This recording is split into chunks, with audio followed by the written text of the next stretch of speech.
Good morning, everyone, and welcome to Vintage Motocross Radio. I'm your host, Joe Abadi. Today's show is made possible with the help of our sponsors, Motion Pro, for all your specialized tools, controls, and cables. Nightmare Racing, the best reproduction Kawasaki plastic on the planet. Amsoil, the first in synthetic oil since 1973. Vintco, keep the ride going. Full Circle Racing, whether it's vintage or modern, go to Full Circle Racing for spokes, rims, lacing, and truing. Preston Petty Products, the legend continues. My guest this morning is a three-time AMA national champion. Between Supercross, 250, and 500cc motocross, Inter-Am, and Trans-AMA races, he amassed 16 victories in his 9 years of racing. He represented the USA several times in the motocross and Trophy des Nations, and he's the only racer that I know of that has had his own gear line. After a successful racing career, he went on to teach motocross schools throughout the country for over a decade. He is the 1999 Motorcycle Hall of Fame inductee and has a plaque on the Walk of Fame in Glen Helen. My guest this morning is the Pistol from Bristol, Mr. Tony DiStefano. Tony, are you there? Yes, sir. Nice to be here. It's almost good to be anywhere, isn't it? Yeah, a sunny day, cooled off back east here, so... Hey, Tony, are you still the Pistol from Bristol, or you don't live in Bristol anymore? No, I moved from Bristol a long time ago. Okay. But close. Only 10 miles. Not too far away, huh? No. Very, very nice area. Hey, Tony, when did your introduction to motorcycles actually begin? I'm sure it was an early age, and I think your dad owned a motorcycle shop. What are some of your memories of those times? Exactly, yeah. My father was a used car dealer. That was more his style, and had a motorcycle shop. I believe when I was born, he had a BSA dealership in '57, and it was real low key. They had a dealership, like mom, pa, if anything. And so I started off being around motorcycles when I was little. He brought I think something from Italy. It was a suitcase that opened up into like a mini bike. And that was the first thing I rode. And so growing up around, since he had motorcycles and being a kid, Yeah. it was fun to ride. Remember that mini bike I used to crash on it, didn't know why. The tires were like a go-kart tires, so if you know what I'm mean, they're like a square edge. They're not rounded. You're either flat or Yeah. I you're know. on the edge. Yeah, I know what you mean. And so for how long did you have that, and what did you move on to after that little bike? Oh, that was probably about 5 years old or so. And what did I maybe some other bikes? I know I started racing a Yamaha Twin 100 Twin. 8 years old, District 6, back in Eastern PA here. That's still popular. That was your first race, Tony, at 8 years old? Yes, scrambles. Wow. I was 8 years old. I remember clearly, Emass, Pennsylvania. It's right near Allentown. It was a mud race, all foggy. Now, scrambles. Yeah. So, had a bubble shield. I just kept falling down. I was short, and I couldn't really race, and or make it around. And shield kept fogging all up. Now, I remember, of course, you getting on the circuit at an early age, like 17 years old, on the national circuit. But what other experiences, other than that flat track at 8 years old? I mean, a lot had to happen between 8 years old and 16 or 17 years old before you hit the road with a CZ. So what happened during those years? Okay, good. Yeah, right from the beginning then. I was doing the scrambles, and the hardest thing then was to go to a race. I mean, I could barely read, and so it'd fill out. They didn't really know like an age. I was always big for my age, so they would say I was 12, and they didn't really know what age you had to be. And scrambles, it was just easy. Guys would come and drive a bike with a pie plate, and put a pie plate on their their headlight. Sure. So wasn't like today, and just farted around at those scrambles and liked it. I wasn't real physical, so it seemed like going on the flat track, and there were some quarter miles and things. And then when motocross came, I was about 12 or so, no, about 14. Mm-hmm. And a guy who actually became my mentor, he was a mechanic at my dad's shop, Ray Martino, had the vision of motocross was going to be where it's at. And just because you could ride a motocross bike anywhere. Right. I mean, you didn't need a prepared track. And so when we started a motocross, it was like 3 20-minute motos. The tracks were awesome then, because what ruins a track is keep using it, overuse. And, yeah, it was fun riding. Got to ride a long time. So you start really racking up the wins in District 6 between the ages of 12 and 16. And did you get a pro license? I mean, what happens that makes a kid from Bristol say, I'm really good at this, I'm getting a license, and I'm going to do this on a national circuit? Well, you kept progressing up, could beat the local guys. And then in moto, well, scrambles was one thing, but with the moto part, not many went to the motocross side. And so when I was 14, could run, beat the local guys. And then when I was 15, Mm-hmm. I got actually a pro license. The age was 18, but my dad had connections, and he got me a driver's license. So I said I was 18, but I was really only 15. And motocross was big. There was regionals to just qualify to the nationals. And I think out at Honda Hills, I believe the place is still there in Ohio. Yeah. I won some regionals, and then someone here local probably turned me in. And I remember I was 15 years old, just getting going. We didn't have money, and got a $50 fine and had to stop until I was of legal age. Fortunately, the AMA changed the age to 16 to get a pro license. So when I got at the age of 15, I was the next year eligible. Uh-huh. And I remember I had a new van, a $3,300, a Dodge van. I was 15 years old, ordered it. And at the end of the year, went to Daytona was my first. Got my license. I was birthday February 6th, and in Daytona, a friend went down from Long Island with me. I remember I drove for about 20 minutes, and I was like exhausted. How can you had to relax? And got lapped, man, at Daytona. Got lapped like a couple times from like Cars Maker and Lackey. And So you had some humble beginnings there, going to Daytona for the first time. Were you on a CZ at that point? yeah, CZ, ironically though, it was 3 motos, Joe. Oh. So I did get like 10th or something, or like 12th. I might have got like, I don't know, in the high teens or so. Yeah. And so looking at it optimistically, it was, encouraging. And that's where it went from there. Yeah, and then did some nationals. Obviously I was still in school, and, that year. But then when it came time to, so I was 15, I was 16, this is the beginning. And then when school came back, I didn't go back. I was good in school. I was on the honor roll, played sports, but it seemed like the Moto Trans Am came. So you're going to continue that, started to progress up some.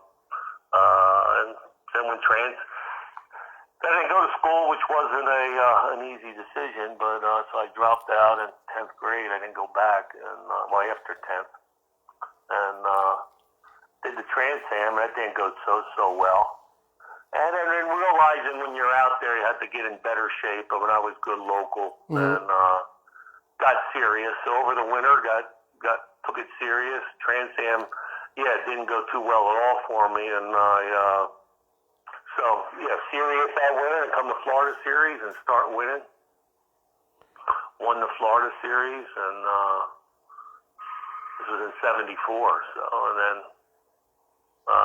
the National started. Won my first National, and Well, they called it Bay Mirror, but it's somewhere like Mo Park. It's not there anymore, but California. Right. Now, let me ask you this, Tony, because similar to Brad Lackey's story, you went over to Czechoslovakia too at 17 years old, and you spent time at the factory. How long were you there, and what was your experience there as a racer, and culturally, what was it like for a kid from Pennsylvania to be in Czechia? Oh, that was, well, I already won a national at 17. Uh-huh. I mean, and I just went over for a race. I wanted to, CZ was a very small company and pretty well out of it, and moto-wise in the States, but so I kind of revived it a bit. So they went over, and I think it was like Slovakia. It was, was into Prague, and I was at the factory, got to see it, but I think I understand, like Brad, they had training and things. So I was established, I just went and, did that race and came home, but... And that was that. So you weren't really there that long. Yeah, I was just there Brad was there, and I think on Husky. Okay. But it was strange, what was strange, first of all, interesting human interest story of, I never flew before that. Oh. It was the first time I was on an airplane, 17, fly out of JFK, which is a zoo itself, going up through New York and we're only about 60 miles from Bristol. I'm kind of near Philadelphia. So, flew over there, and when you got there, right at the airport, machine guns, and just a total different style. And then you're out in by the CZ factory there in a little town, and motel room, the bathroom's down the hall. A whole community bathroom. Mm-hmm. I always adjusted whenever I liked different things, and they were very nice to me. The guy who was Joe Robert's mechanic, I forget, was still there. Joe Robert was a big hero, and sure, especially the character he was, supposed to have been like a real fun guy. Now, Tony, let me ask you this: you were known for keeping the CZ brand on the map in America, a little longer than it probably should have been. You kept the bike competitive. How did you end up making a choice to be on a CZ back then, 73, 74? There were other choices. How did the CZ come along? CZ, like I said, my mentor, Ray Martino, they started a little shop, and so they had CZ. That bike was a couple years old in 74. Mm-hmm. It was actually his bike, and moved it up, knew them, they were reliable, and the name of the game, you had to finish. You always pushed pretty well, kept things fairly stock. Other than suspension, you moved up, but we didn't really have any shocks or anything. You needed longer suspension, so you cut the frame, move it up. He was an excellent fabricator and all that stuff. And then on the road, I was good enough mechanic to weld and know how to maintain it. And you just went harder. I just think if you didn't have, you can always outbrake somebody, out something if you didn't have all the power or all this or that. Mm-hmm. And I still believe that today because the bikes are very good, and most riders don't really understand a bike so much, and you really don't have to today because they're just so good. Tony, you were talking about doing your own mechanical work and stuff like that. I'm gonna jump ahead here just a little bit, and then we're gonna come back. But do I remember you telling the people at Suzuki that you didn't need a mechanic; you would do your own work? Yes, I was. I won a couple nationals in '76. I won that first one, complete privateer. That's an interesting story in itself. You want to get back to that because. And then Suzuki was interested, and their guy was a good rider, Mike Runyon. I think I was pretty well consistently beating him, and I was leading the championship. Yes. And, I pretty well had 4 races to go, had a big lead, and in a 6-week break, I rode a night race, broke my thumb, and so when I got when Suzuki, it was Suzuki or Husqvarna. And actually, I was favoring to go with Husqvarna. And I go, I don't need a mechanic. I have my I knew my own bike instead of telling somebody, and I'm kind of glad it worked out the way it did. Husqvarna, Rolf Tiblin was in charge, and who was another guy I admired, actually let me. When I won my first national, then he invited. I go, hey, can I come down to your school? Yeah. And spent a week. Yeah, I mean, it was after I won a national, and he was, and used actually his training book as a guide. I mean, we're in the infancy. People didn't, even if you wanted to train, you didn't know what to do right. I was a tendency guy to bulk up. I played football and stuff. My body's the type that would bulk up, and I played football and wrestled in school just to do really moto was my thing. They wanted me to lift weights and do things, but no, I'm doing this for motocross. That's really secondary. Even though we won. Sport is just good. Sport is good. You learn how to deal with things. But that was the thing. So I was. That sounds crazy now, but Husqvarna didn't want me, so I went with Suzuki, and had a mechanic. Luckily, that was Keith McCarty, he was just starting out, and. He might have been Runyard. I don't know. Maybe he was there at Suzuki 1 year, but let me back up a second. Brian Lunas and Yeah, we're gonna be talking a lot more about your career with Suzuki and of course Keith McCarty and stuff. But one of the high points in American motocross early on was, of course, when you, Lackey, Pomeroy, and Weinert represented the USA at the Motocross of the Nations in Sweden. Who were you approached by, and how did that team come together? What do you recall leading up as far as preparation and everything? What bike was there? How did that all come together? Yeah, like I was very competitive. I mean, leading the 500 championship that year. Mm-hmm. So I don't something. I would tickets from the AMA, something to come up. I don't know if Lackey rode some races, but yeah, I was asked to go. Man, I was quite honored, and I know there was some controversy because the system was whoever finished like 1 and 2 the year before got to go, and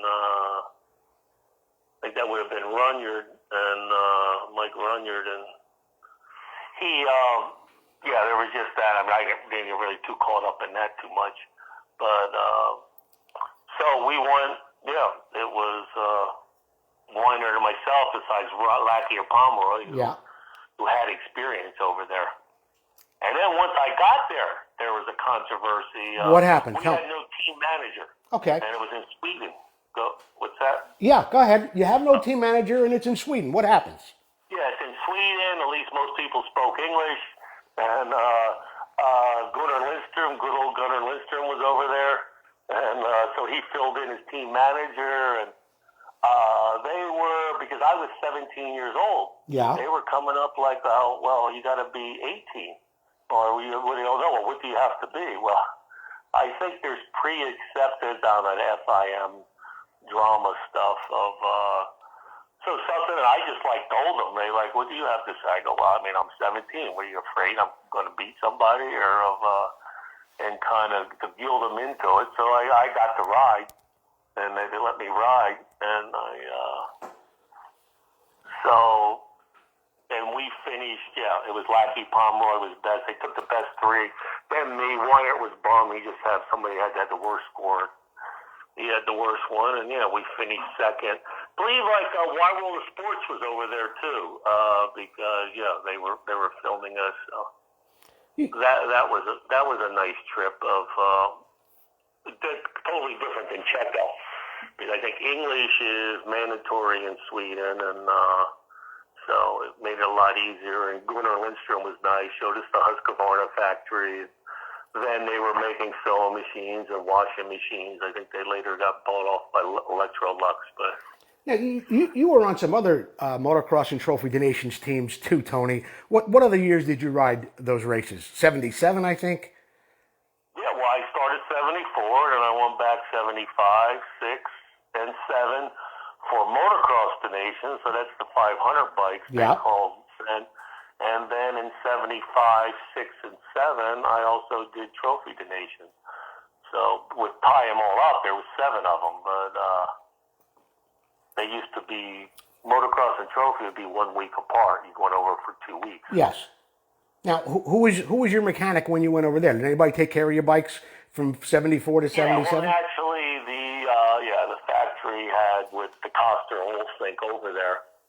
I mean, they would I would borrow their bikes. I don't think they were really that happy about it. So let's just 1 second. So 74, you're on a CZ. 75, you're riding a Suzuki over there.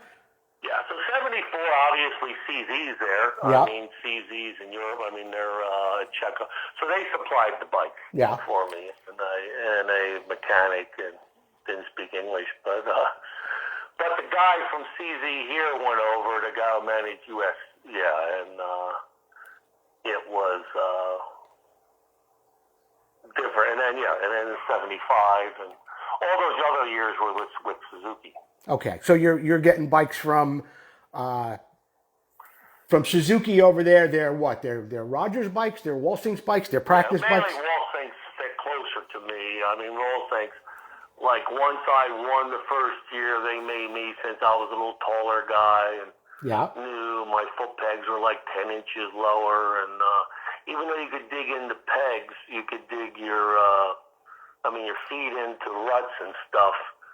That situation from when you're like kneeling to standing up, like doing a squat, which you're doing all the time motoing. Yeah. My seat was higher, which you really wasn't with center of gravity, but it made it a lot less fatiguing than how bikes they're like average size guy, and I was taller than an average size guy, and so Wolfsing's frames fit better, and so they had they were set up there running the World Championships. You know, speaking of the Motocross Nations, one of our listeners, Brian Hill, he'd like to know how you feel about the current riders not wanting to go to the Nations, while you probably had in your contract a clause that said you had to go if you were chosen. How do you feel about the guys turning that opportunity down today? Very, very disappointing. It's a shame. It's just a different time of. They say they race a lot. They race so much. But when I raced, it was 40 weekends we'd race a year. We raced, I remember in 75, we raced Florida Series, about 8 races, and we stopped racing right after Thanksgiving. I mean, Trans Am won a couple weeks. Like the first Anaheim, I won the first Anaheim, was like the 3rd week, right before Christmas. Then went to Japan, testing, and then come back, and Florida Series started. So, the represent the U.S. and how it was different, I think, because the Europeans dominated. We wanted to be as good as the Europeans. Now the Americans are the best. So, who are some of the Let's talk about that for a second, Tony. Because I remember you saying something about you really liked Pierre Carsmakers, or you admired his style. How did that all fit in to your program? No, what Pierre was, the Europeans were dominant. I mean, they came over Trans Am, could have a good time, or Inter-Am, whatever it is. Mm-hmm. These Americans weren't up to stuff. When Pierre's Carsmaker come over, Honda, Yamaha signed him, I believe, in 74, and he made the Americans better because you had somebody to chase. He was much better being a European. Right. And so the time, in a couple years, we were almost there. And he was a reason for it, because you'd only go as fast as you'd have to go to win. I mean, how much faster did you need to go? Now, it wasn't your first overall win, but I think it was one of the first times you were on a podium was at the Houston Astrodome. It was indoor. It wasn't really called Supercross yet. It was in its infancy. Did you like racing indoors, Tony, and why or why not? Well, I liked it when it was raining outside. Houston, we used to watch. There used to always be a flat track from Houston. Uh-huh. The Houston Astrodome, you got to go back to guys our age. There wasn't in many indoor stadiums. That was so cool. And the goal was always to see, be at a stadium that's indoor like that. And so, being in Houston was great. I believe I won on the season. I won, 74. some Supercrosses. There wasn't many of them. Right. But I think Houston was good. Texas was good to me. Houston and particularly Houston. Well, there was probably more there and that was nice. And yeah, Supercross. But they had a pretty big then. They still ran 3 20-minute motos, and it was totally different. But I wasn't looked upon as. Companies didn't know how to take it. Like, it wasn't serious. We didn't really. The goal was to win the nationals. Yeah. It was more of a show. A lot of fill the stands, get a lot of exposure, and get TV because that's what the American public's more accustomed to doing. Going to stadiums to tromps around in an outdoor motocross. Yeah. All day in the hot weather or rainy or whatever it is. Now, we were talking a moment ago, too, about you saying guys today think they race a lot because they race 18 Supercrosses and however many outdoor nationals there were. But you guys did race like 40 weekends a year between nationals, Trans Am, maybe a few Inter-Am races, 40 weekends a year. Yes, like I said, we start right after January, by the first week in January, Florida, then we have maybe the Nationals, 250 Nationals, then have an Inter-Am series, then had a 500 Nationals, then Trans Am, I got it down to about 12 races. One time, I think it was even longer. We didn't stop until right before Christmas, so there probably was some weeks off in between. Well, that would be the Nations too, but right. I would go to the Nations. So you did that for a couple of years on your own with your van, Tony? You were on the road that much? Yes, when I was 16, out in the Hotel Dodge. Mm-hmm. Traveling around, it was a good time, just had enough money, had a sponsorship. Company Full House here, who was a distributor. They were a little distributor right in Croydon, next town from Bristol. And once I did well, they were in the go-karts and things, had a little racing knowledge, and gave me a credit card. Gas was about 30 cents a gallon then. Right. So I had my gas cover was the biggest one. I needed to make about $50 a week so I could eat. And other guys were camping out and stuff. Like a guy who was nice, the Jones brothers were on the road. Gary Jones was a good guy to talk to me. I was a bit different being from the East. But yeah, other guys were trying. I mean, not going to all the events, but. Sure. Hey, Tony, I got to get back to the CZ question or the CZ thing one more time because you were so competitive against, racing against some really trick factory machines back then. And I mean, I had the question and my friend Mike Conley wanted to know, what exactly did you do to that bike to keep it so competitive with the factory riders? Obviously, you were a talent and that's always been a big thing in racing. But there had to be some other things that you did to keep that bike, make it go as fast as it did. What were some of the things that maybe you modified on that bike? Was porting, carburetor? What did you do? That throttle on a long time. No, it was pretty much the deal was to be if you went to a race, if you don't get anything, if you DNF, I mean you did nothing. You did basically in the beginning. I needed to make money each race to go on to the next race. Yeah. I really wasn't afraid because, like, you figured you would, you're just young and dumb. But I remember one time I went all the way to Kansas City. I mean, drove myself, and Topeka, Kansas. And I was at the line, and the guy's like, they always leaked around the gas cap. And mine wasn't cleaned off. I forgot to put gas in the bike for the second moto. Oh. So I ran out of gas, and got a real poor overall. It was like an overall finish then. Never did that again. And then to finish, I mean, if you don't finish, so other things were stock, kept them going. I mean, a CZ, you put a Mikuni carburetor on it was a big thing over that stock carb, and they had the ignitions. We would shear the flywheel key, and when Motoplat or whatever electronics ignition came out, I think it was like the Japanese ignitions, but it was a European company. Right. Just those people wouldn't believe, think it's the bike.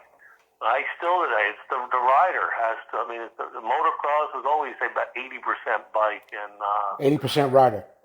And the rider. Excuse me. Yeah. Yeah. And rider, and you ride it. And then today there's I was happy when I was young. If the bike would start, it's easy. Yeah. When you had points and condensers. Right. And that's what that I think it was Motoplat initiative. Is that what it was? You'd know more. Yeah, it is. It's a Motoplat. Yep. That didn't have the points and condensers. I mean, if your bike started when you were happy, and so it's a different time. I mean, that's what's nice about the Japanese bikes. They like started and stuff, and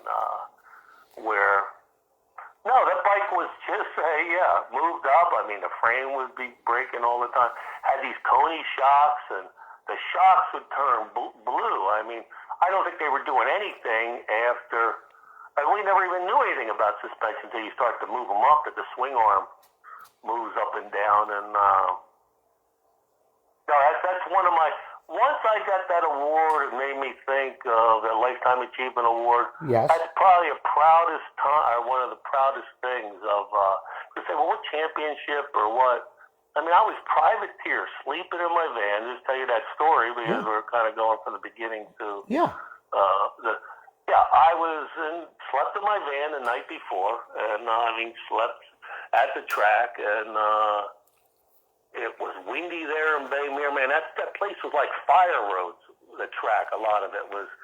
If you went off a cliff, you were like, I don't know if they would find you, and. But it was really windy. My bike fell over. The wind blew it over on a stand. Yeah. Most of the gas came out of the carburetor. I mean, I had to gas it up. Gas went in the lower end. Had to bump start it. And I was there. Everybody was kind of helpful. But, people were. That's the atmosphere it was. But they didn't know me from anybody. And I won the first moto, and I won the second moto. And then once you got that taste of a win, and on that bike, the main thing is to keep it running and to finish. And really, other than that, it was a relatively stock bike. Well, Tony, a moment ago you mentioned something about a company called Full House. So before we get into your Suzuki years, I want to know more about Full House. And was it your idea to come up with your own gear line? Did they approach you just because you were having some success at that time and they wanted to use your name? How did that whole Full House thing come about? Well, as I mentioned, that was the company who, I think they were really ESI at the time, and I take that back. They gave me a credit card, and to them it was nothing. Paying my gas wasn't, and got exposure. I would hand out their catalog. I would go to different places, and I truly would. I'm in Arizona or wherever I was to some of the dealers, and get them, hopefully get some exposure, get a picture or something in a magazine. And then that evolved. And once I got with Suzuki and then start winning, and riding gear. You had like Torsten Hallman stuff was good, but the American, there was gear made, and it wasn't really made for moto. Like gloves were made like regular gloves, not with your hands in the bent position. So then you get hand pump. Pants were made like pants instead of, you're like a jockey position in moto. Right. And so there was a need. So did you tell them this is what they should be making? No, they were creative of. Oh, okay. A guy there, like, hey, they can proper. Since I'm a local guy and my name, they already were selling. They were distributors, so private label, have their own stuff, and. So I kind of lucked out there and really did a licensing deal. At first, I didn't own my own name. I was young and didn't know because they did all that initially. Then once at the end, that was part of my agreement. Once I got smarter in the sea to get it back, and but that made me good money too. But the product, there was a need to make product and didn't actually wear it. And there was also guys would say they put a sticker or something and get paid a couple $100. When I'm talking, it's like we won like a national championship. Champion Spark Plugs would give you like a $200 bonus. That's for the championship. That's the ton of money. Guys would just laugh at that stuff now. There's so much money out there.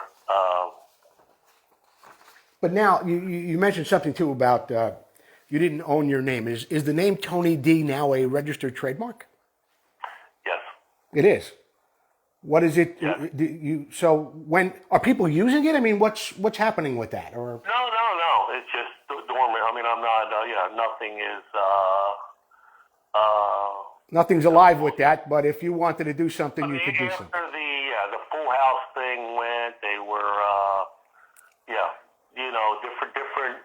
different management came in, and I wasn't champion, and then so they just didn't have the vision. No, they kind of took a chance. It was a great thing for both of us, and it was the only licensing, and I actually wore the stuff.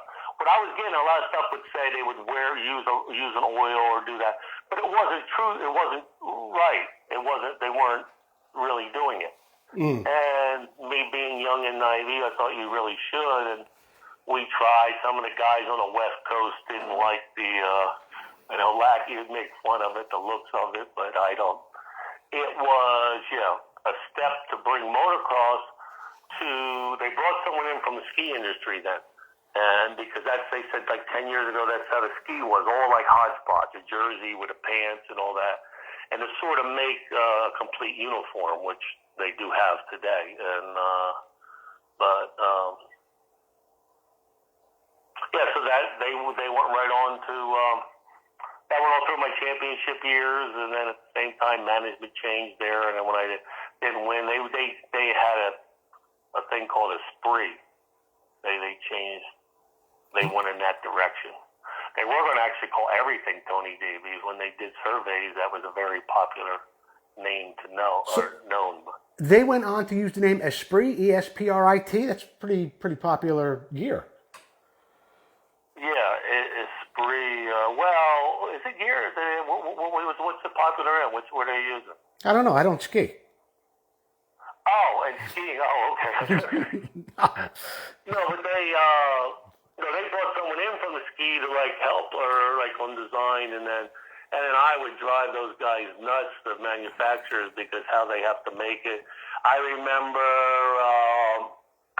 the guy at the time was in Italy in the boots, and the nicest boot was, we used to use old like work boots for moto when you lace them up. Yeah, lineman boots. And I wanted to lace it, so CD made our boots. The High Point was the boot at the time.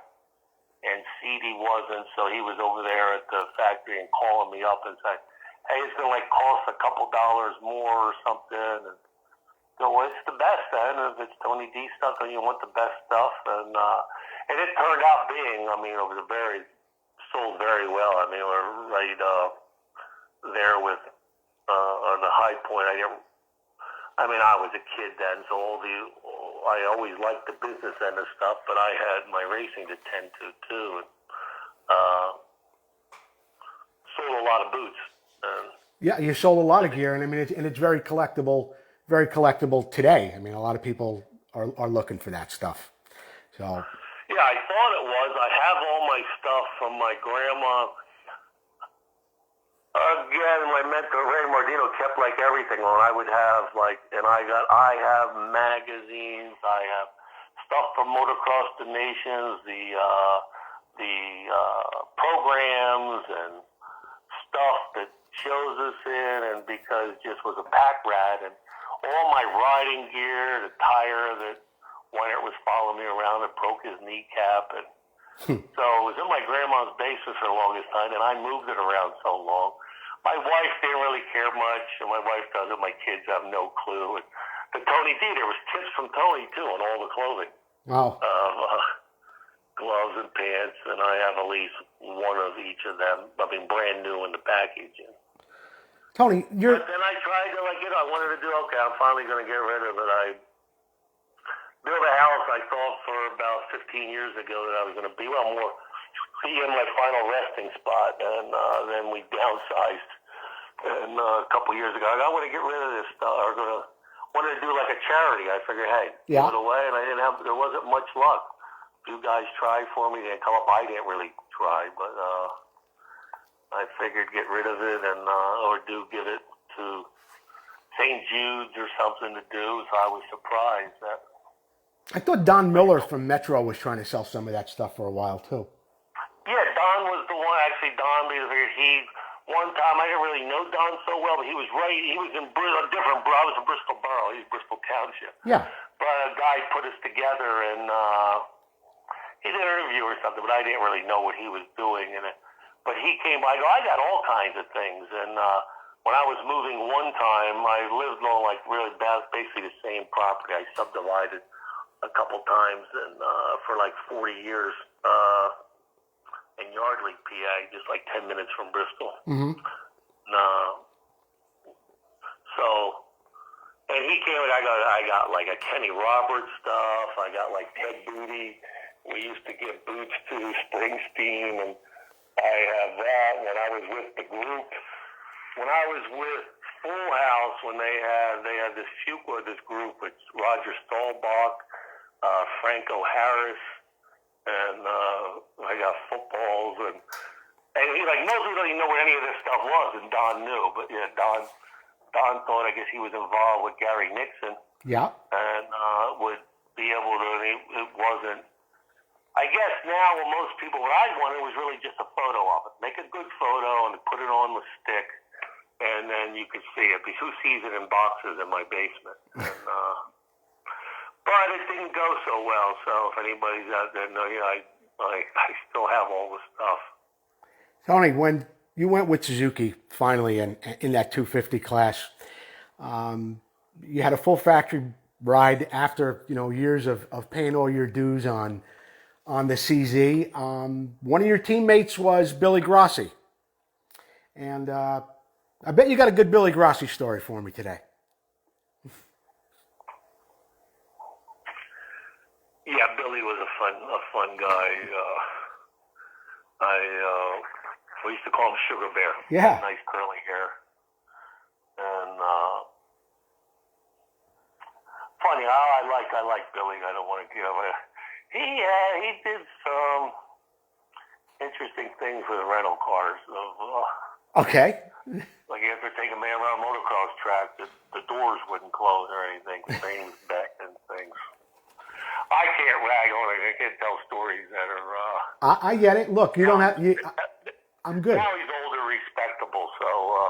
Yeah, and I'm trying to get him to come on the show in in the future. So I just thought I would mention that. So tell me this: you get the Suzuki contract. What's it like in America when you get your bike? When do you first get this RH? What is it like? Are you in love with the bike? Do you have to change things? What happens?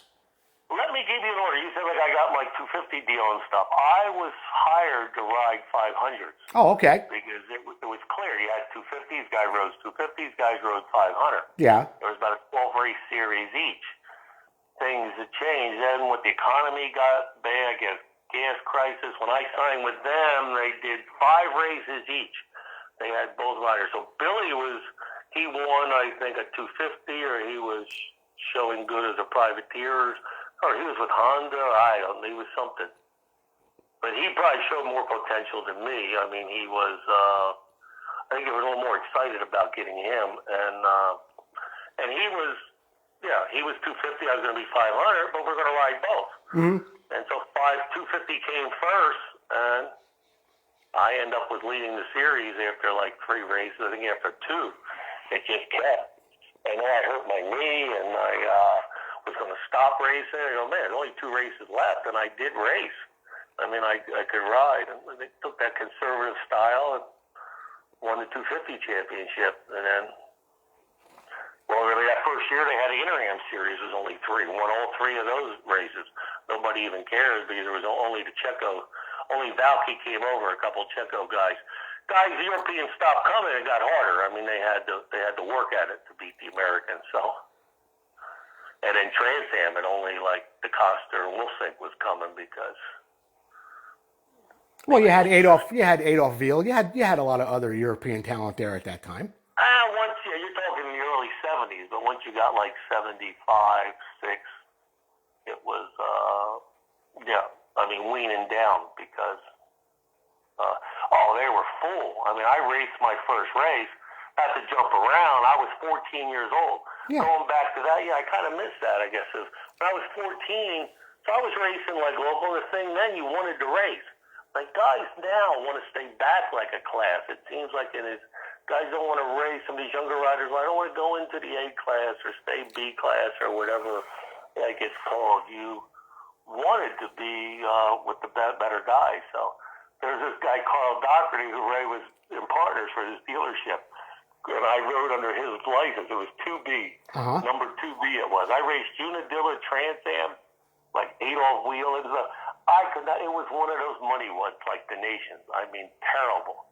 And I couldn't make it up. I don't know what they call it. Used to be Screw You was that V thing. Yeah. And the other thing in the back that you went down and back up. Gravity cavity.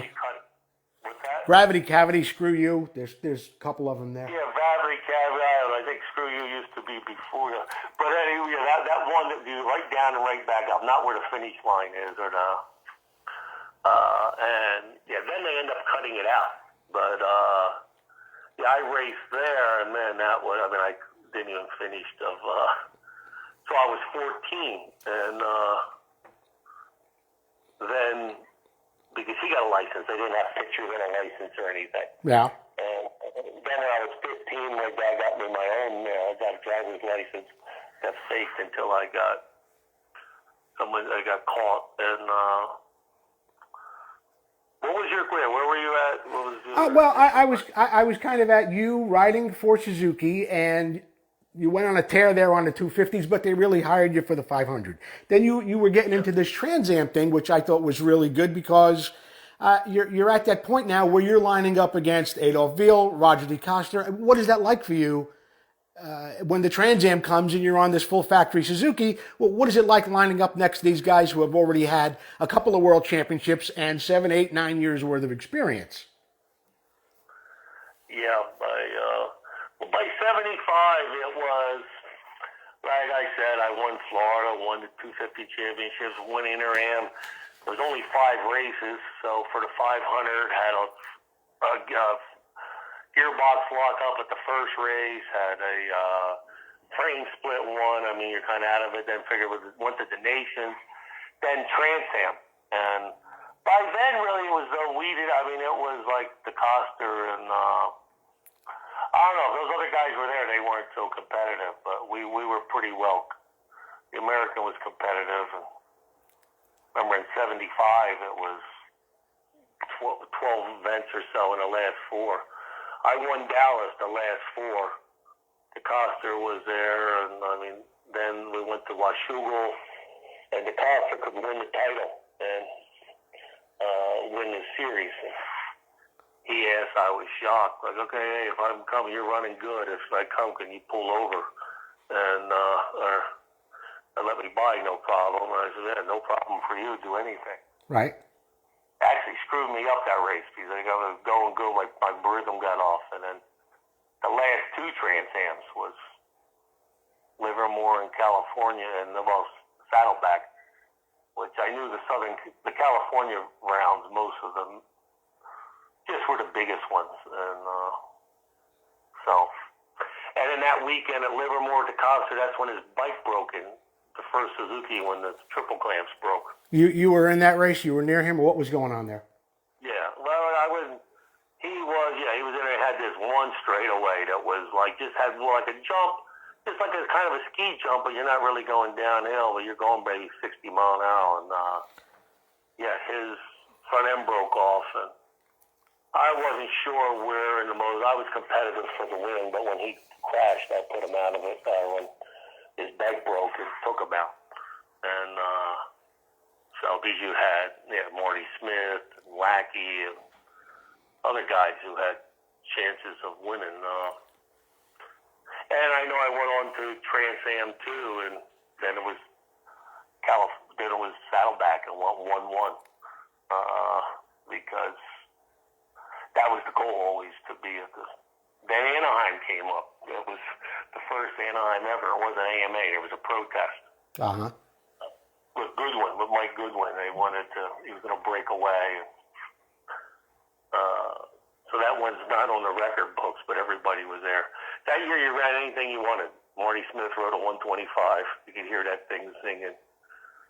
At a Supercross that year, yeah. That was the first, it was Anaheim, the first Anaheim ever. But the edge, when you were in Trans Am, it was like the Europeans started to get away. It was other than the couple. I really don't know. I have to look in the book with just. I know the Coster finished first, Wolfing second, and myself third. And I won 3 Trans Ams, which up to then, Weiner won one in Houston. And that was a killer money one. I mean, he won, but, those mud races are strange races. Then I believe the next year, 75, one year, a couple years later, Hannah ended up winning a series, and then it was no more. We used to get first American money. It wasn't like you could even win. Right. When I won the Inter-Am series, there was no bonus money or nothing, because it wasn't even you didn't even figure your American could win one. You brought up Jimmy Weiner just a moment ago, and your battles with him were obviously historic. Tell me what life was like off the track with the Jammer. Was he as antagonistic and a ball buster the same way he was on the track? Were you guys friends off the track? What was it like? Yeah, he would try. He always thought he was head games. I would think what we would like is more like Muhammad Ali and Joe Frazier. Okay. Type. And we knew them because they had scrambles. Like when we had scrambles here in PA, in New England they were rougher scrambles. And Weiner, Betancourt, Joel Bolger, they had they call them rougher scrambles. It was kind of more like motocross.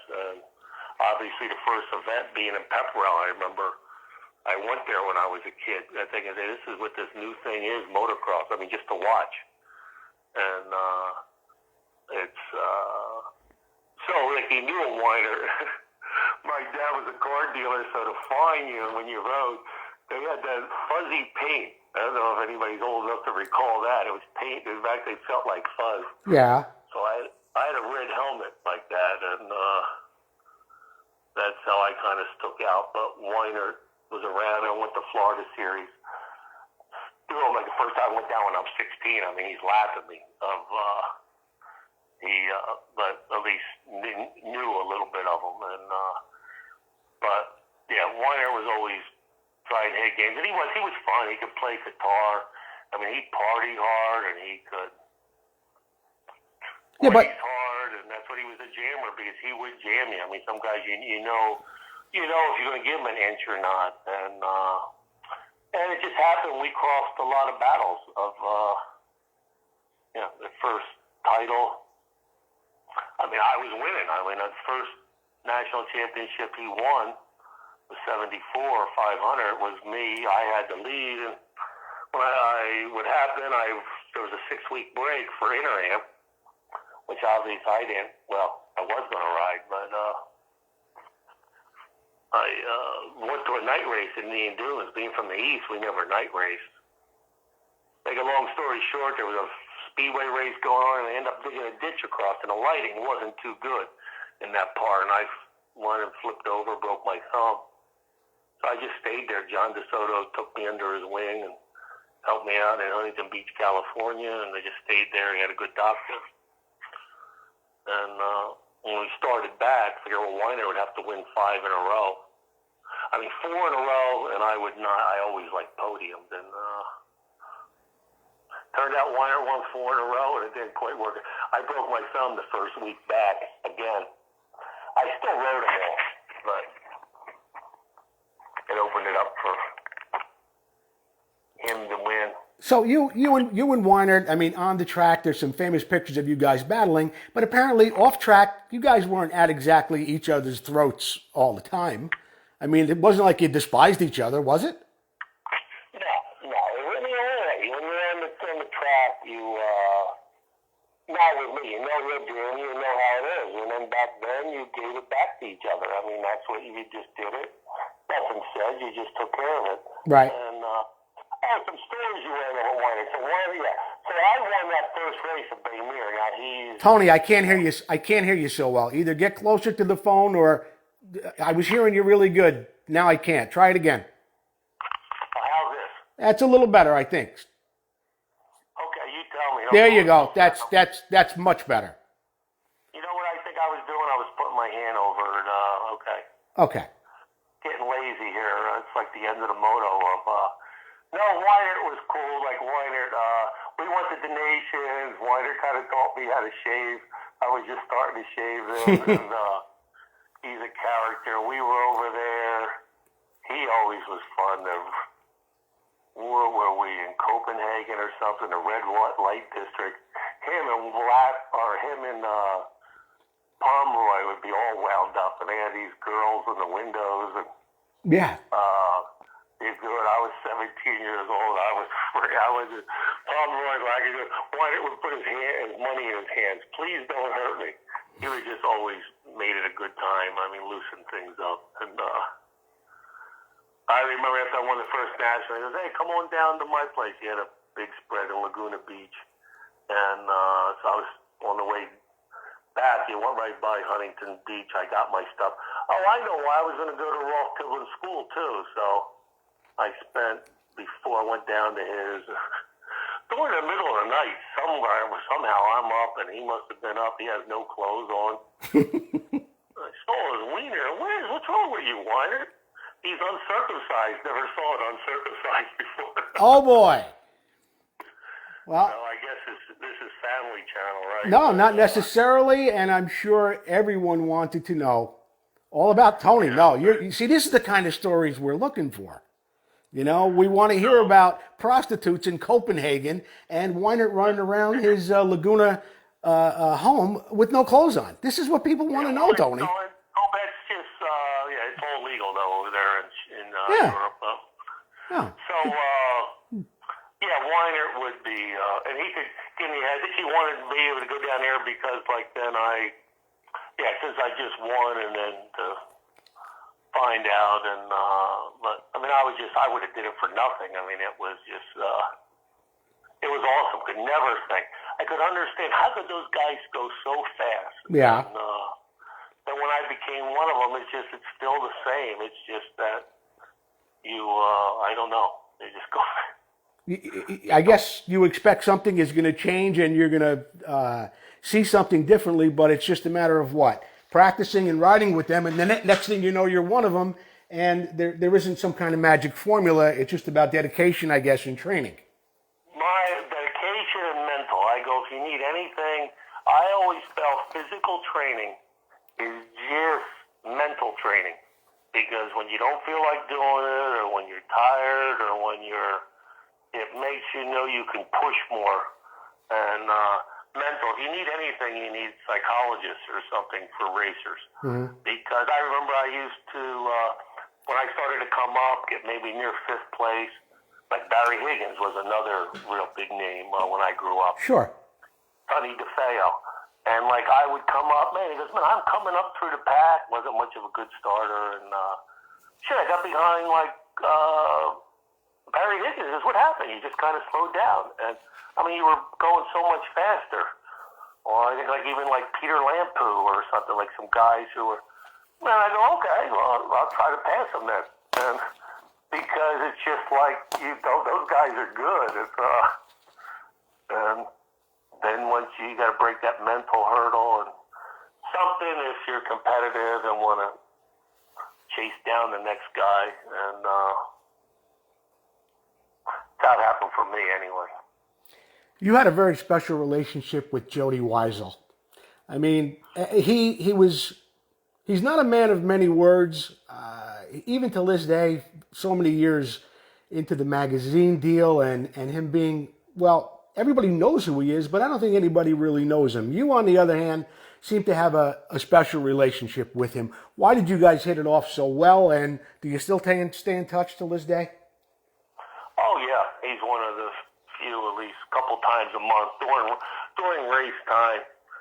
Plus, his wife, Sally's so lovely. She's a great cook, so anybody can make good food is good, and just a genuine good person. Jody, he's all moto crazy, but it's good to keep in touch. And when the races are on, unfortunately, I usually watch the races at night, and then, or they watch them the same time. He races every Saturday, and we met. He was like Cycle News Central, and a guy, and maybe down in Dallas or something, and yeah, we just hit it off. He was a little bit different, and I was a different guy, and over the years we just bonded. I used to stay out at his place when I would be in Southern California, even during like Suzuki time, and at different times, and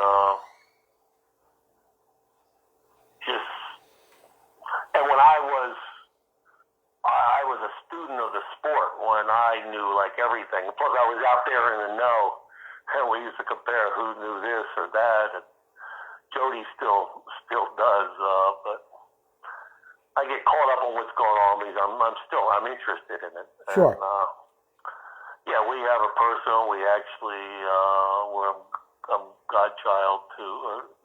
godfather to his wife, and my wife is to Jody's wife. Oh. And so we go out. We always catch up with. I used to go to Southern California where I did schools for like 18 years, the West Coast. Yeah, when you start in the beginning, did schools for a century. I did them for 3 centuries. Wow. I did schools for like 30 years of. Three decades, not 3 centuries, Tony. You're not teaching. Oh my God. No, I mean you're old, but you're not 300 years old. Come on. Keeping me straight, decades. You know. And that would be, and when Pro Circuit first started, I mean, Mitch was just Anaheim, Husqvarna, and they were around together. And yeah, Jody, I get along with. He's motos. He's one. He races every weekend. He's been having some trouble now. He got this vertigo. Oh. You just get it. So like you're a little dizzy, and he rides it now and then when he feels better. But so you guys are still in touch after all these years, and I always found he was very generous to you in the press. I mean, not that it wasn't true, but it seemed like you got a lot of press from Motocross Action. And look, I just wanted to know about the friendship because I don't think a lot of people necessarily, other than his prolific writing, know a whole lot about Jody. So. And I don't think that's truly. He has kind of a persona, but yeah, no, he's a good guy for the sport and for motocross, the hardcore things, and he's just quiet. He's Jody. I mean, that's just who he is. Hey, Tony, when they did motocross, I mean, when Todd was doing those motocross files, which were great. Like I never even saw that first season. I remember we didn't get that cable channel then. Things are different, and I didn't even know they had a first season until when I saw it, and it was great seeing. I kind of knew the stories, but it put it together with Lackey and Hannah, obviously, and Marty Smith. But the fellow with the Coster too was they did the first season, and they actually did me on the second season. And I think I only did 5 the first season. Didn't know it was going to happen or not, and so. Hey, you know what, Tony? While we're talking about the Motocross Files and Todd Huffman, who's a great guy, I love him. I was at some Monsters of Motocross thing where you were honored in 2009. That was the week you were, or the weekend actually, you were also inducted into the Glen Helen Walk of Fame. You were given the Edson Dye Lifetime Achievement Award. Did you ever see the video from that night from 2009? I don't know. I love Todd. I never got one piece of video because he rough footaged it. Was going to make a show. Yeah, Todd, get all of you to hear about this. Maybe that will work because I never saw it either. Hannah was the MC. And it was a great night. There were a lot of guys there, and I just I never got a chance to see it. So if it does ever crop up, I did bust his balls some of what was going on. He was going to have some guys interviewing, and he really did a great show. He told me afterwards I was a total jerk to even say anything. Hannah was just great playing like my grandmother, and They had my sister. They kind of kept it quiet from me because they got my sister involved, who actually, I mean, knew me when I was a kid and how it was, and they did some great spoofs. I mean, it was just so unbelievable. Well, maybe And, someday we'll get a and chance to what I see really it. liked the files for myself, there wasn't that much TV coverage. There was only like Wild World of Sports would be on the Grand Prix, and so we kind of put the pictures for others to like tell your stories. And fortunately, my sister kept great scrapbooks of those younger ages of scrambles, and but as I told me, I really need to probably do 2 parts for me because it's almost like two. Sure, it's a long story, and there's a lot of people. And a lot of interesting things happen. Yeah. And there has been guys who wanted to write books and things, and I kind of would. Yeah, I was just busy doing other things. They needed to sit down for a long time, but it's kind of a real interesting story. No regrets, because the kid from Bristol, from back east where the east was, and I mean, all the guys were like West Coast. Yeah. You have Weiner, but then Weiner, he got all West Coast out, and he was. But yeah, do it on the CZ. And as I said, one of the private, when Tom White was there, they go, well, what's championship with us? I go, I think that'd be a privateer, because man, that's amazing. And then guys think the bike is so much, and I got to have a good mechanic. Well, the rider rides it. The rider is the key. And my feeling is a bike's good enough, a rider can get noticed on a good stock bike. Actually, you set the suspension up for your own weight and stuff. I was always different because I was heavier. I had 30, 40 pounds on the other guys. Taller guy, you put more load on the back. Mm-hmm. I knew just with Team Suzuki, we had the Coster, and Wolfink and I was similar, and then Grossi, and who was whoever Howerton came on at the time, who was guys. But like my front end, they couldn't get my rear end stiff enough. I mean, they would make a spring, it would break. My front end was softer than those guys. You don't really get that far up on the bike if you're just comparing. But you had all guys all going fast. Tony, did you go to Japan during the off season to work on things for your bike? Yeah, after the first season I won, I got the opportunity to go over there, and then we had I think I won a couple times, but they had a good relationship. I mean, you could tell them, and I knew it. I wanted the 250 was harder to ride. It was nice how I liked the 250. That's what they end up making. There's a stroke. I mean, a 70 millimeter stroke. So it was more actually my works bike. If you would race it against a stock RM, would beat it in a drag race. And you mean a 250 and a 500? You're not comparing a 250 to a 250. No, I'm comparing a 250 to a 250. 250 two-stroke we raced back then. Yes. So my 250, what were they? RHs, my works bike? Yeah. Like 70. RH, yes. Six.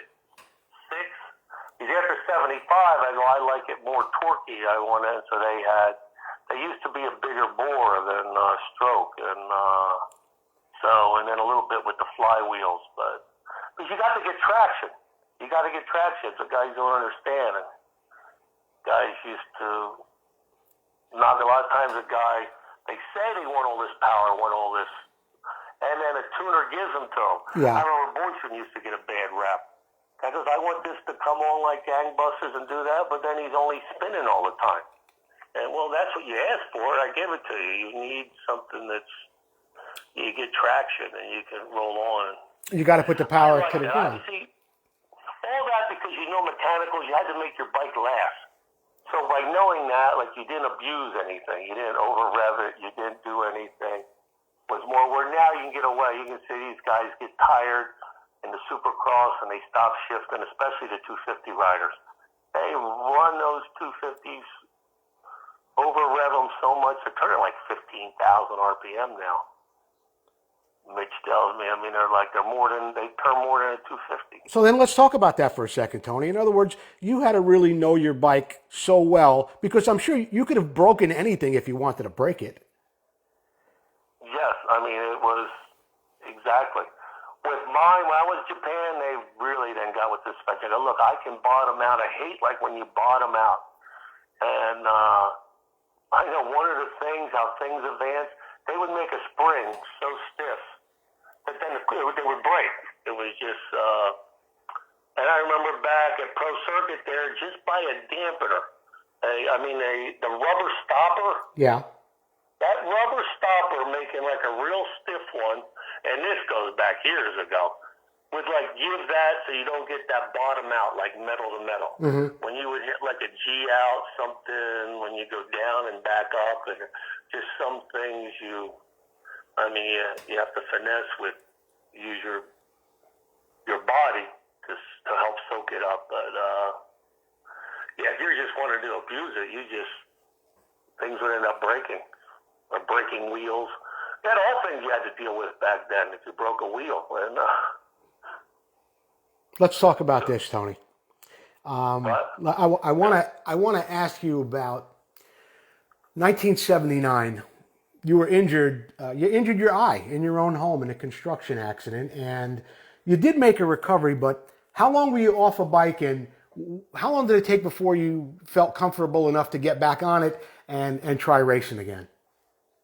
Okay, to keep in chance, I was with Suzuki 75 through 78. So, I hurt my knee right before the 500 championship started, or 250 was going to start. Okay. In 78, and Suzuki got canned at the end of the year, and then you hurt your eye? 78 it was. My eye, 78 or 79, man. I think it was 79, but. Oh no, 79. You're right. So what happened in Can-Am was like kind of Ellis rode those Can-Ams and stuff, and got a Can-Am, and but it wasn't. They did. The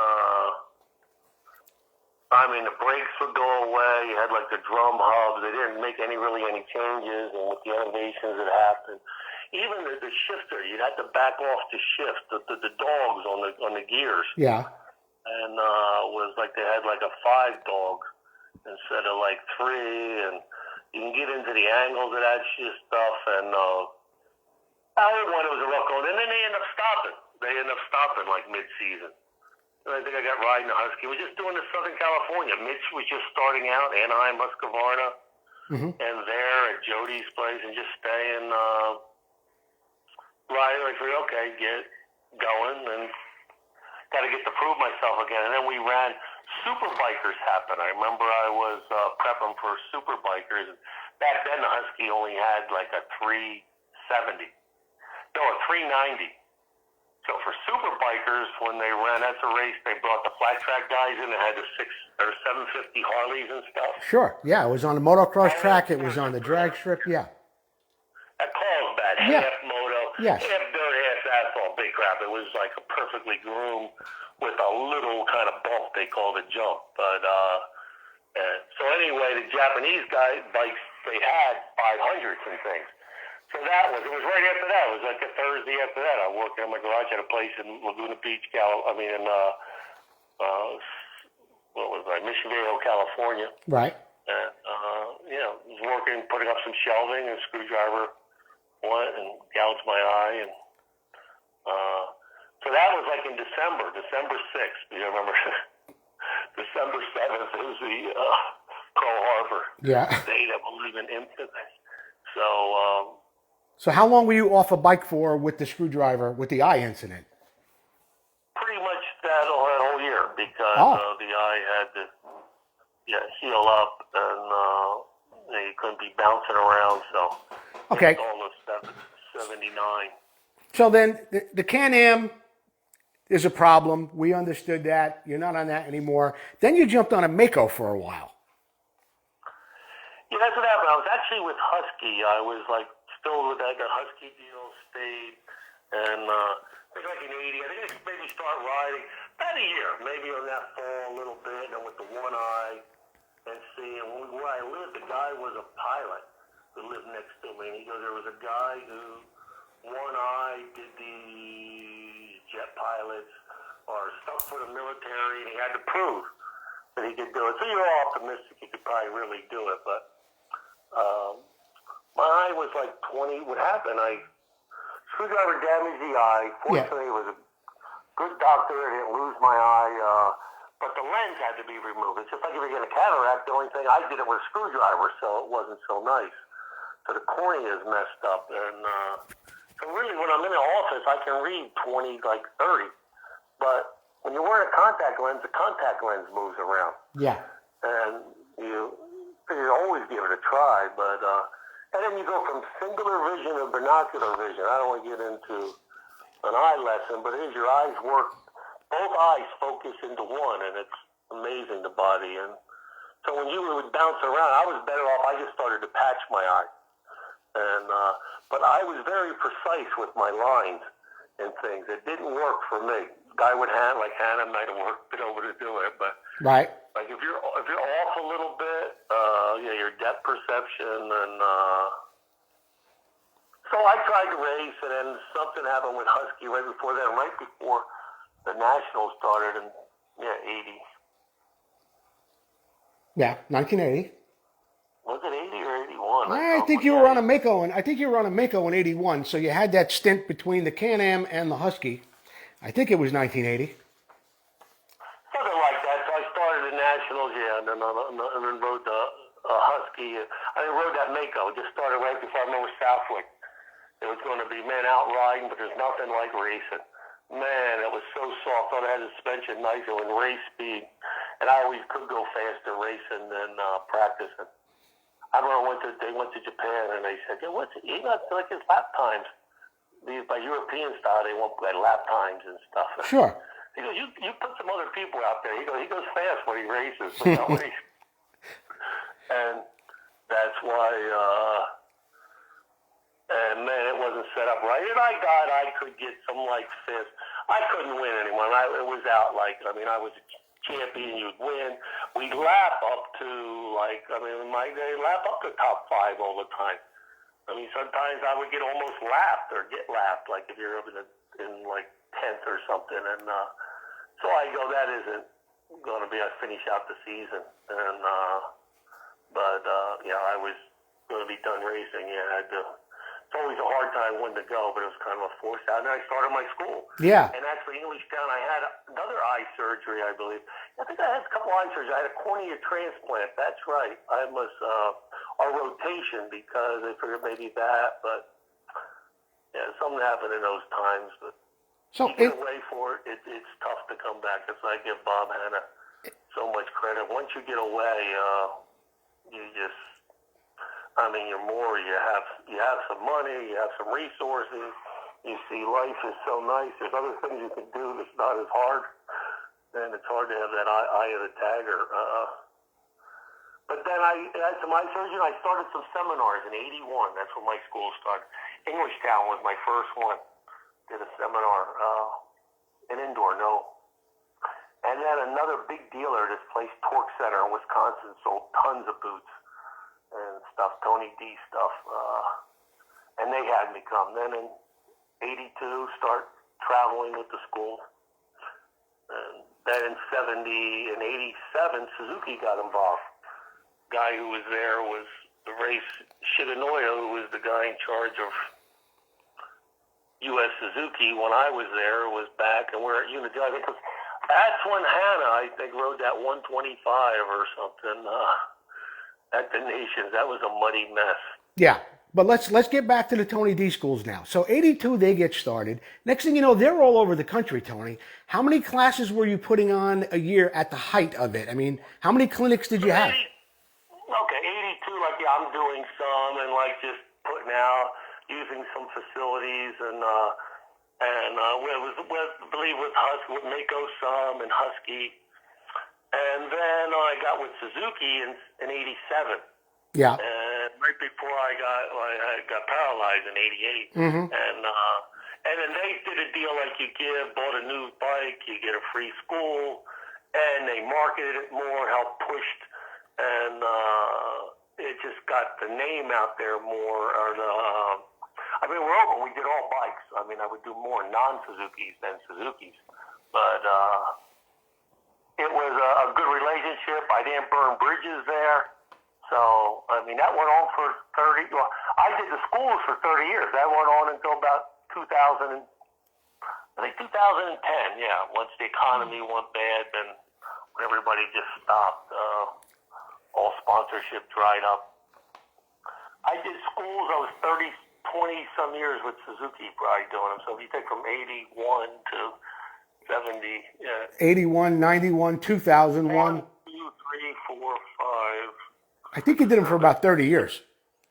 Yeah, well, I did 30 years, but I did more. I would say that's like 10. Then what I did, getting back to it, I used to do like 40 schools a year. Okay. And I ran it like a business. I had insurance, all my sponsors. I mean, Suzuki would pay me, Dunlap sponsors would pay me, Dunlap, whoever it was, MS Malcolm Smith Racing. I mean, oil companies, Silcoline, and I mean, you got all, plus you got money from students. Most of the tracks pretty well treated me good because when I was champion, I would show up and do press for them, and so it was, yeah. And my thing was I give the track back the way I found it. We would do schools after nationals. That was real helpful because we could usually get a special guest to come out. Like when pro circuit guys try to get one of Mitch's guys, just so you'd have a current guy there. Yeah. And I mean, Hanna was real involved with. He was with Suzuki too for Reed.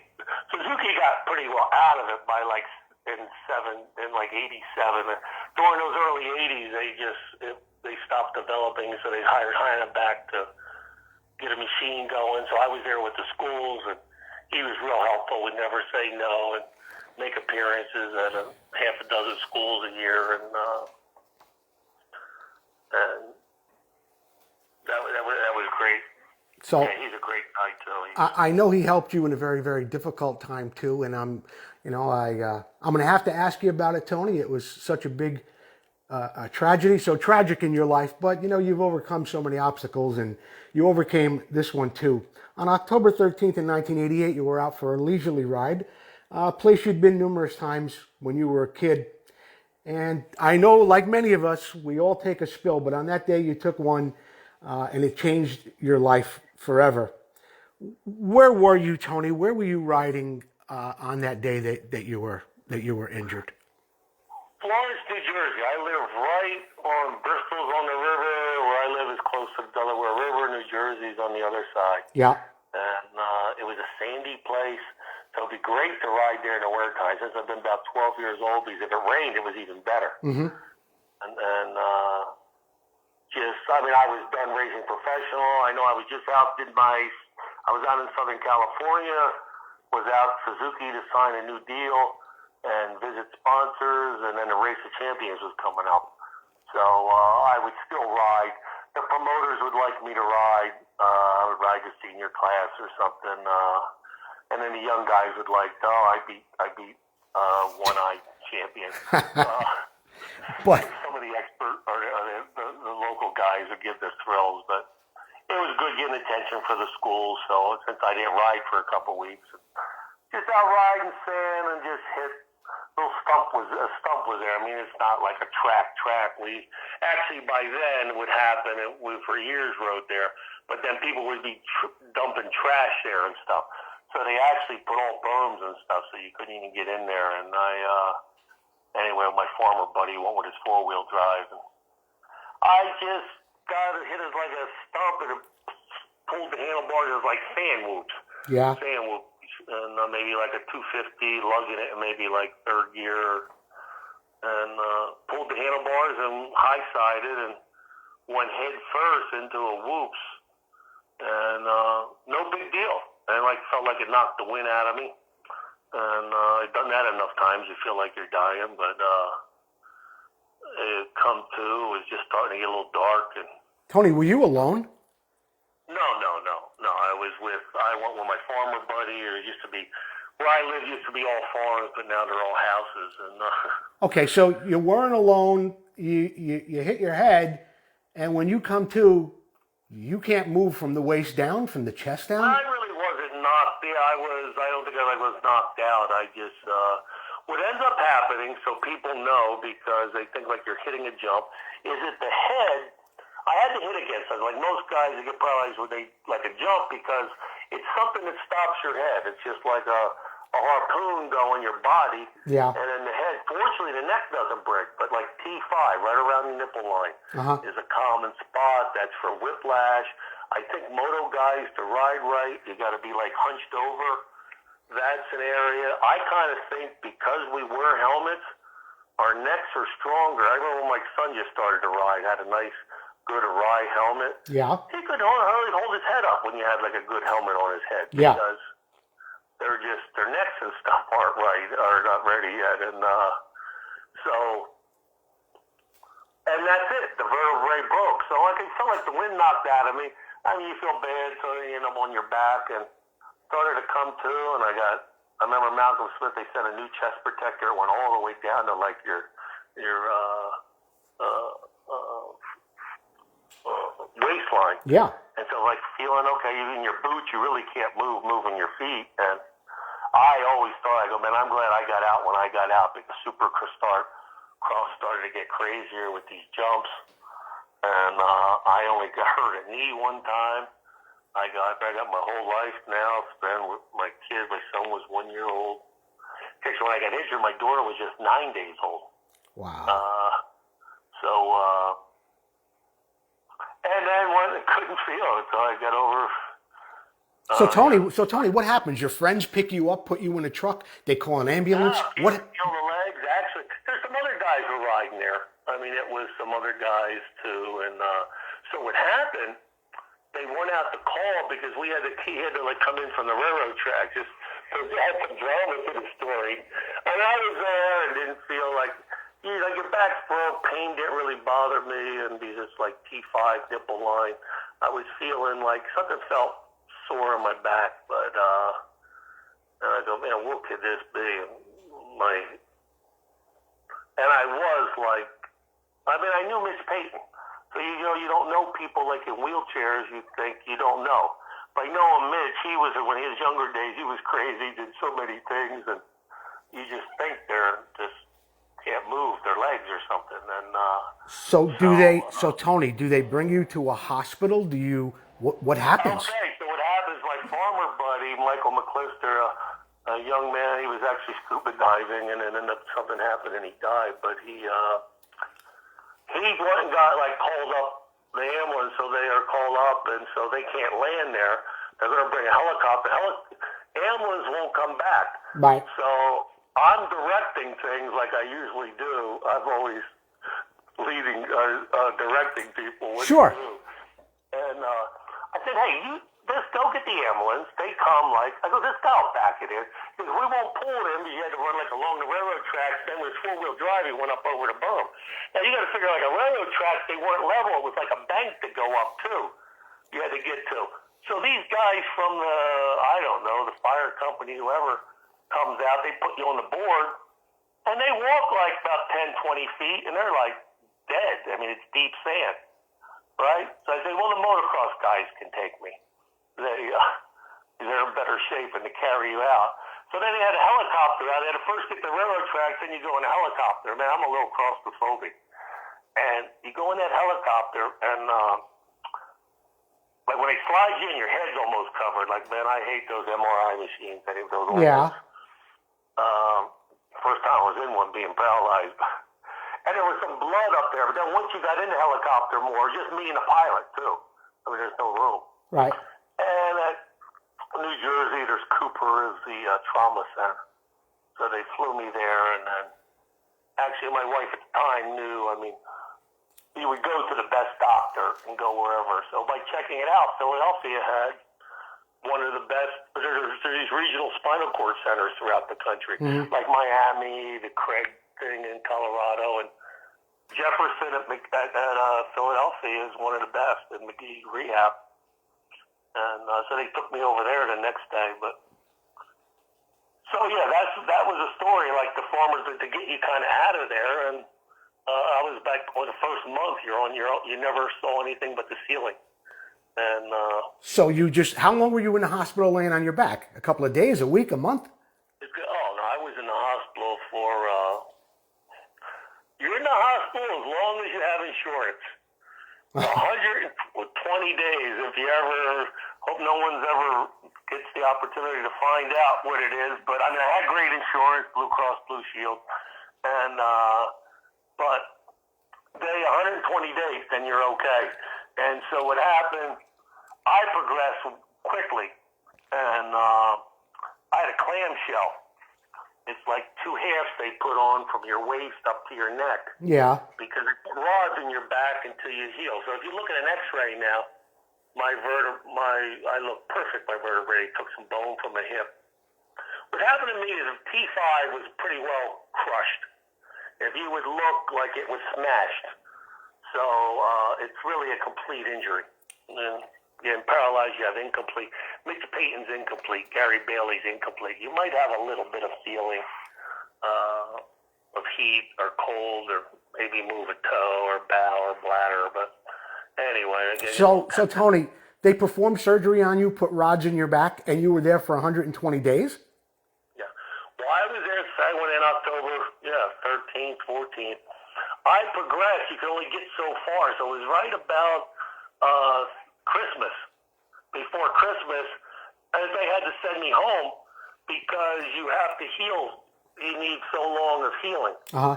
And then I went back. Then like in February, I was out, whatever. And then normally they give you, if you're, say, a 9 to 5 or at a desk job, 2 years is normal to get like readjusted back to society. Well, I was back at a school at Southwick, I think, in that May or. And what happened? My sponsor Suzuki stuck with me.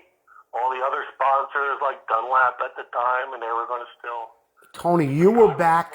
You were back teaching. Put my underwear on in rehab. You were back teaching schools in 7 months. Yes. Oh my God! And you I had a go ahead. Great support team. George Dinky, I think you know George. I do know right? George. Yes.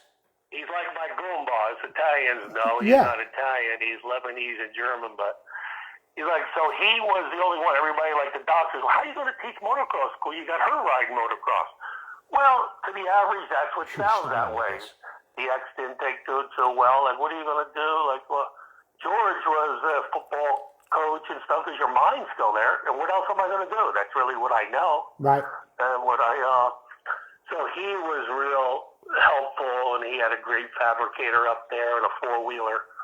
So to get me, and just positive. I mean, you had a lot of people around. A lot of people were. I mean, it was amazing. I was surprised, and because you had to get over the hump, and so got a van, and then had to get a new trailer, and because a van with a lift in it and things. Yeah.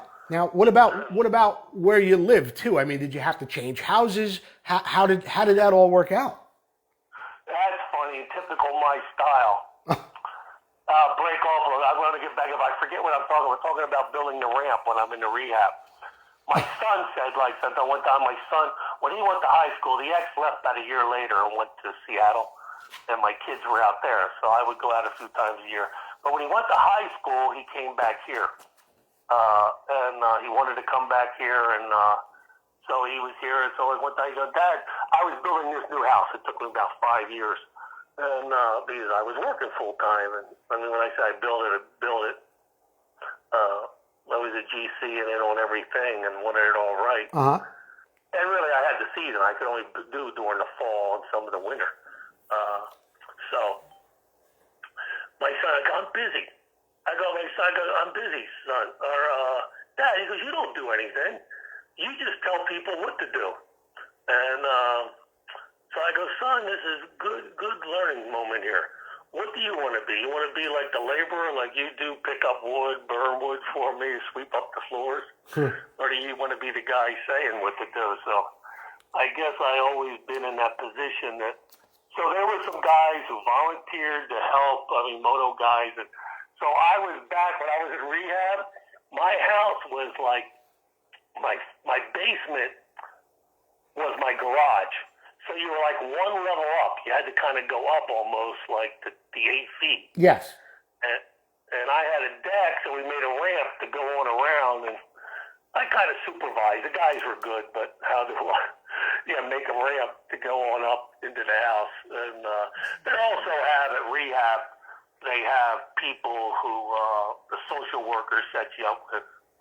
There's organizations and stuff to help get your house accessible, or like I think they kind of laid out a plan. I mean, I drew a plan, but then they had like an official plan. And so now it's funny looking back at it, or it's kind of neat. But yeah, so I'm actually, Joe. Yeah. I'm 63 years old now. February, I'll be 64. Yeah. So I'm more time paraplegic than I am able-bodied. Because I was 31 years old October 13th, which the anniversary is coming up. I'll be 32 years old.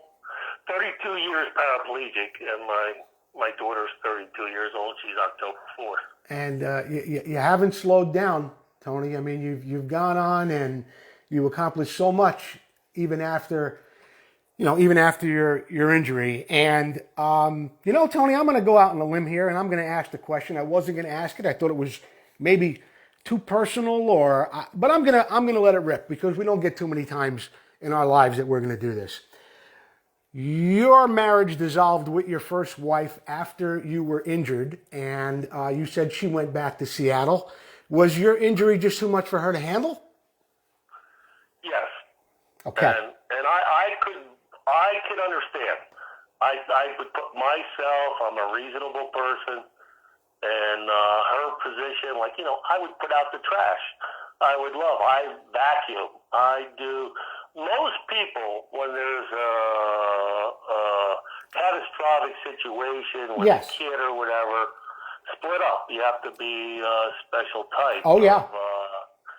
She had a new house, new car, and I was making it. I made good money when I raced, but I had a manager and wasn't managed right. So I was pretty well broke coming back up. And she actually was from Los Angeles. How we met, we had the same knee doctor. So, but then her brothers went to Seattle. Last minute, she was going to go to Los Angeles, which I wasn't sweating, because I go there. Well, whoever goes to Seattle, what turns out to be Seattle is a cool place. Like, been there so many times visiting the kids and did stuff around there. But so it was what I was going to do for work and stuff, and and I wasn't too happy. I wasn't I felt I lived more than any true life, accomplished more than ever. I'm like bohemian or whatever. I love taking a pee in the morning and taking a crap and doing different and things. I don't think I'm going to like this too much,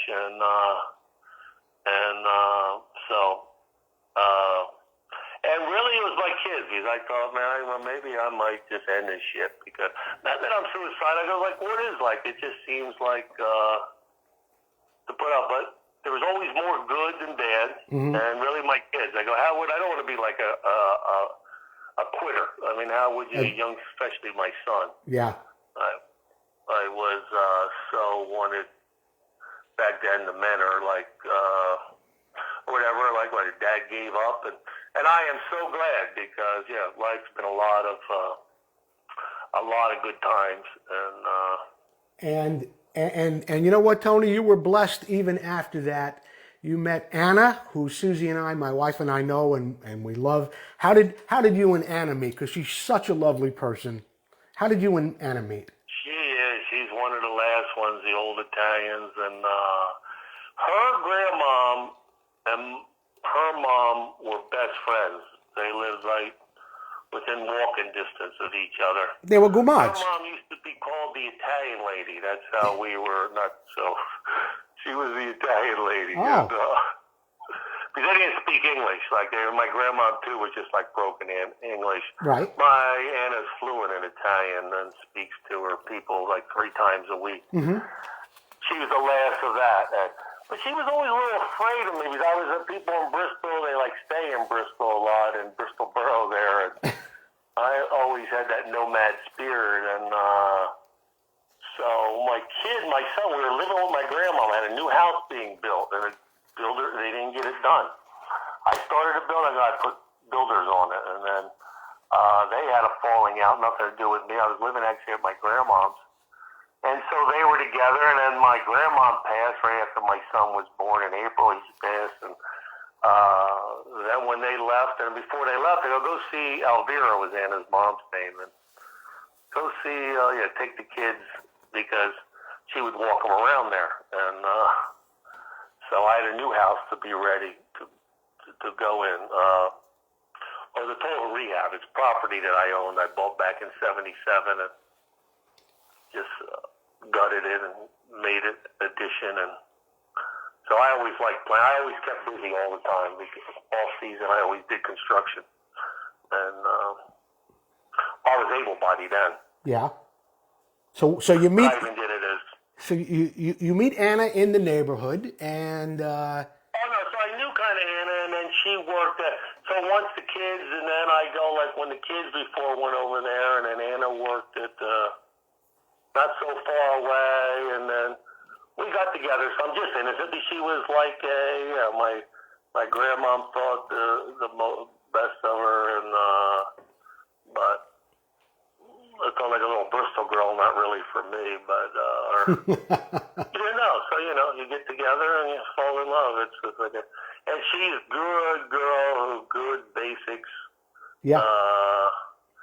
Good basic stuff, and I couldn't have to do what I have to do if things weren't in order at the house, and it wasn't too long really after. Just casually getting together, and then she stayed more. When she would come, her mom would come too. It's the old Italian stuff. Yeah. I met her mom until her mom passed. But, how long are you guys married now? You better get this right. She ran out, and I don't know.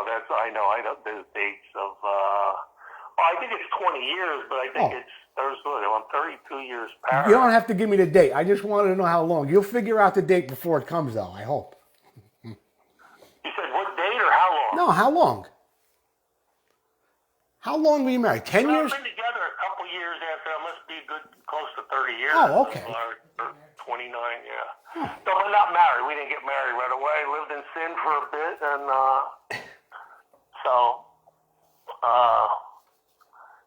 but she's worked. I used to travel.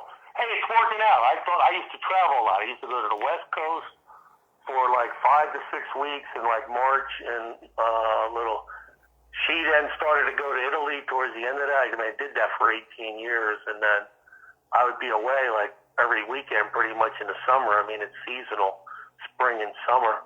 Mm-hmm. I like to think I work like a priest, just really on the weekends. So, hey. And then it's worked out. She's working from home. I'm retired. I'm just with the moto stuff now done, and I have some real estate I play with, but it's all in order. I don't really, and just enjoy life. Don't do too much. So she's still working, and she's working from home, and I thought we'd probably kill each other if she's home, but it's working out. So yeah, well, Tony, life is good. It is, and I want to thank you. Tony, is there anything else on your mind? Maybe you want to talk about Supercross, motocross, what you think of the riders today. If there's anything on your mind about that, I don't have any place to be, and I would still be interested in hearing all about what you think about the modern racers, or if there's anything you would change. Do you like the moto systems? What don't you like? What's on your mind? I think people are tired of listening. How long we've been doing it for a bit now. Tony, you know what? If they're tired of listening, they could turn off the computer. We're still recording it, and they could listen to it later. This is Joe asking Tony what you think. Think about what do you want to because I think about a lot of things. What specifically you are? What do you think about the Supercross? Let's talk about that. Couple of qualifiers, 20 minutes plus 2 laps. Should they change it? Should it be longer? What do you think? Yeah, well, I'm glad they moved them they're doing them now by time, because the races were getting down to like a 15-minute main. And when they were doing 20 laps, and yeah, the Supercross is Supercross. It's not really your cup of tea. You don't really like it that much. You'd prefer to watch outdoor stuff a lot better. It's more, it's a timing thing. It made the American riders really better because of how the jumps, it was unheard of how the guys, they hit the brake and they can jump like they launch, but when you used to launch like that, you didn't know about hitting the rear brake to bring the front end down. So the Americans brought that into Supercross. Well, back in my time, no, now Supercross is where it's at. I mean, in my time, I gave up a championship. It was not Supercross was just like the guys who was motocross was where it was, and Yeah.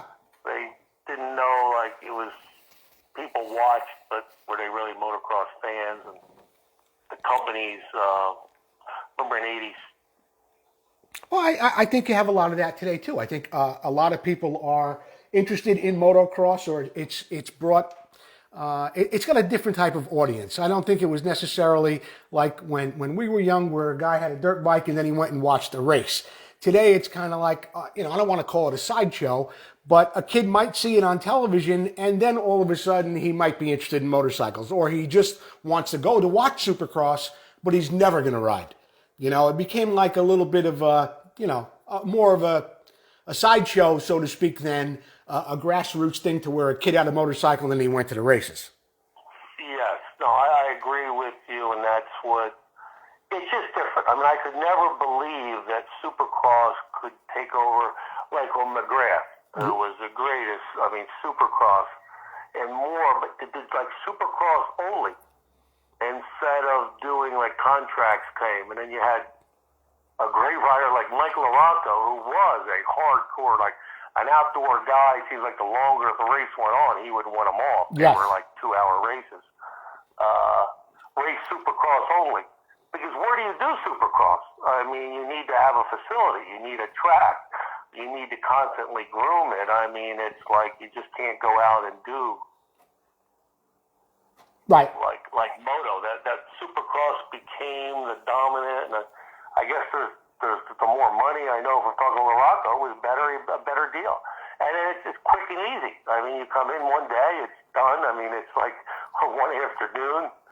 You figure how much does a Supercross rider ride if he wins his heat race? Yeah. If he qualifies in the first heat, what's that? 10 minutes? 10 minutes. How much is he on the bike? Riding. Then he makes the main, and when those mains were only like being 15 minutes, now that they at least put them to minutes, the only thing they get lapping a lot, and it has its place, but Yeah, but you know what? You brought up an interesting point, Tony. Between going out for practice, going out for your heat and winning, and going out for your main, if the guy's on the bike an hour the whole night, it's a lot. yeah. Well, I'm talking racing. So you're 15 minutes, you're 25 minutes on the racetrack, period. Yeah. If you're 15 and 10 a heat and And a practice, maybe 2 practices. well, you think, but practice is practice. But what are you actually on? So, but you push to the max, which then all those things come over to motocross, where now a guy can take off from like the Carmichael times, and just take off from the lead and go. That was never. Yeah. I like dicing it up. If I ever got the lead, I would get past because it just was that way. And then you had enough time in a 40-minute moto. Well, my guest today has been Tony DiStefano. Tony, I want to really thank you for taking the time to speak to me. Had some interesting things to talk about. Cool. And give my regards to Anna. And you know what? I will be back in New Jersey for Christmas. And that's another thing I wanted to tell everybody that was listening. This interview was actually, we've been trying to get this skin together since last Christmas. So, but if I get back to New Jersey this Christmas, and I think I will, you, me, and Anna, Susie, we'll get together, okay? We can do a part 2. That's fine. We could do that, Tony. I would be more than happy to.